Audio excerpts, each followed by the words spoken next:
mock final, I don't see question 9, and I know I recorded it, so let's just re-record it. We'll solve that problem easily.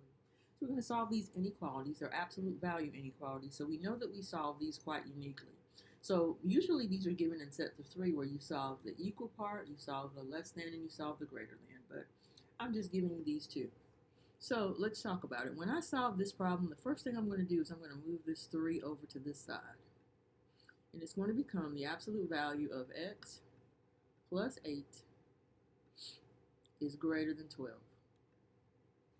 Now when I solve this problem, what happens is, dun, dun, dun, dun, I'm going to write two inequalities without the absolute value symbol. The first one's going to be x plus 8 is greater than greater than 12, just like it is here.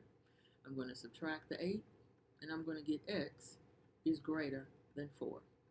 I won.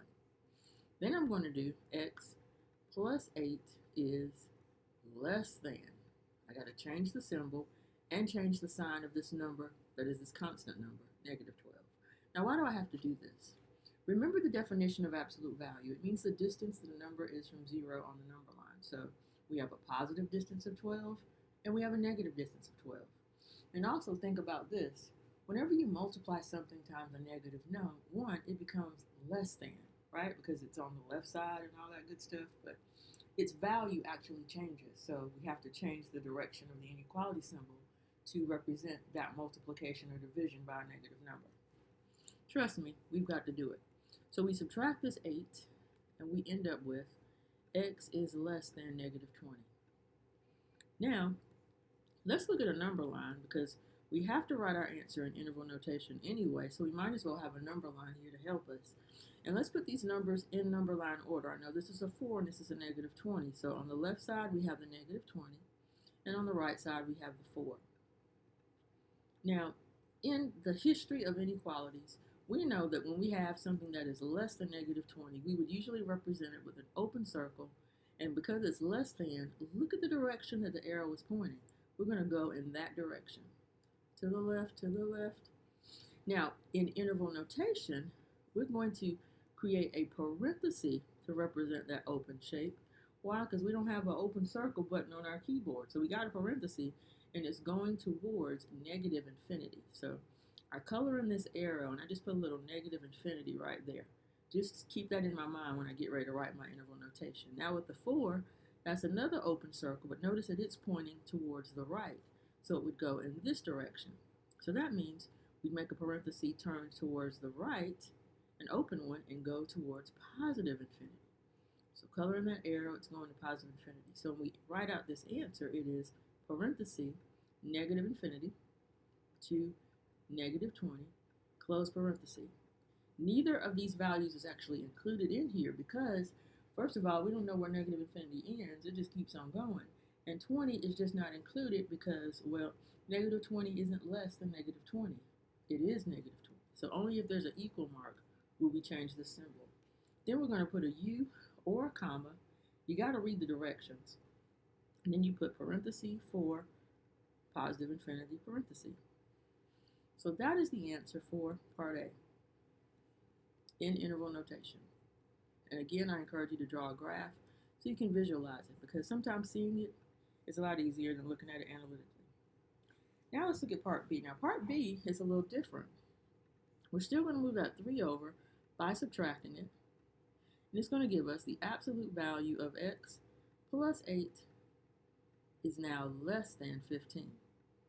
Now, one of the things that Pearson recommends that you do when you have an absolute value inequality that's less than is that you write a compound inequality. That's what I said, a compound inequality. I'm going to spell that out.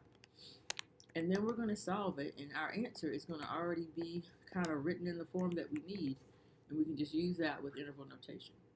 Now, this may not have been what you learned when you were in middle school or high school, learning absolute value inequalities, but it's beautiful. So we start out writing the problem just as it is without the absolute value bars. X plus 8 is less than, and Lord, let me put a 12 here before I run out, as my grandma would say. Because remember, we subtracted that 3, and 15 minus 3 is 12 and not 15. So we go over here and we put 12. Now in the front, we're going to put another less than, same symbol, but we're going to put a negative 12. And again, we put the symbol and we put the change in symbol for the number. So it's no longer positive, it's negative. Because the absolute value is all about direction. We've got a distance that is on the positive side and on the negative side. So we have to put them both. All right, now when we solve this, we're going to move this 8 by subtracting it on both sides. So from this positive 12 and from the negative 12. And what we end up with is a negative 20 is less than x, because this 8 cancels out and becomes a 0, is less than 4. So notice, same numbers you got when you were solving the greater than inequality, except whenever we talk about less than, we're dealing with the values that are in between, because that's what a compound inequality solves. Compound inequalities, they're all about the less than, so it's always in between these two numbers.